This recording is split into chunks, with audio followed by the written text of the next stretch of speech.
এই যে দেখতে পাচ্ছ কাগজ আছে এখানে।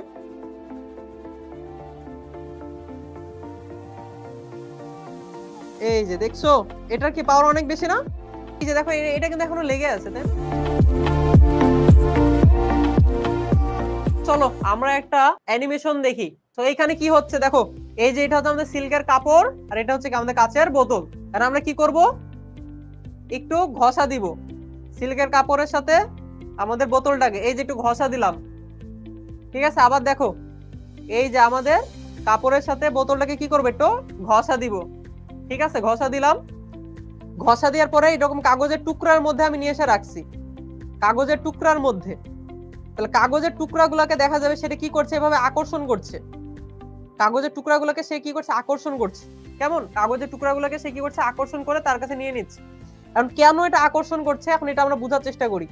এই যে যখন ঘষা দিলাম তখন দেখা যাবে যে আমাদের এই যে বোতলের মধ্যে পজিটিভ চার্জ ছিল, নেগেটিভ চার্জ ছিল, ঠিক আছে। সো নেগেটিভ চার্জগুলো কিসে চলে আসবে, নেগেটিভ চার্জগুলো চলে যাবে কোথায়, সিল্কের মধ্যে। নেগেটিভ চার্জ চলে যাবে কোথার মধ্যে, সিল্কের মধ্যে।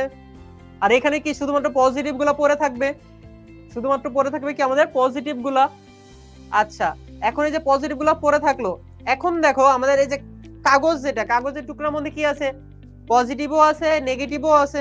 সো আমরা যখন এটা কাছে নিয়ে আসবো তখন দেখা যাবে এই যে নেগেটিভ গুলাকে এই পজিটিভ গুলা কি করছে, আকর্ষণ করছে, বুঝছো? এই যে আকর্ষণ করছে, আকর্ষণের ফলে এটা কি তার কাছে লেগে যাচ্ছে। আমরা বেলুন নিয়ে আসছি, বুঝছো? বেলুন নিয়ে করি সেম জিনিসটাই হবে, বুঝতে পারছো? ওকে, শুরু করি। এই যে দেখতে পাচ্ছ কাগজ আছে এখানে।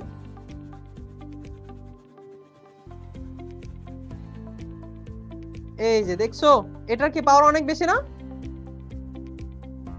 এবার তো ঠিক আছে মনে হয়। ওকে, সো এখন যদি আমাকে বলে যে এটা এটা এই যে দেখো এটা কিন্তু এখনো লেগে আছে, তাই না? অনেক জোস। সো আমাকে যদি এখন বলে যে এটা কি কেন হইলো, এটা ব্যাখ্যা করো, ব্যাখ্যা করা যাবে না?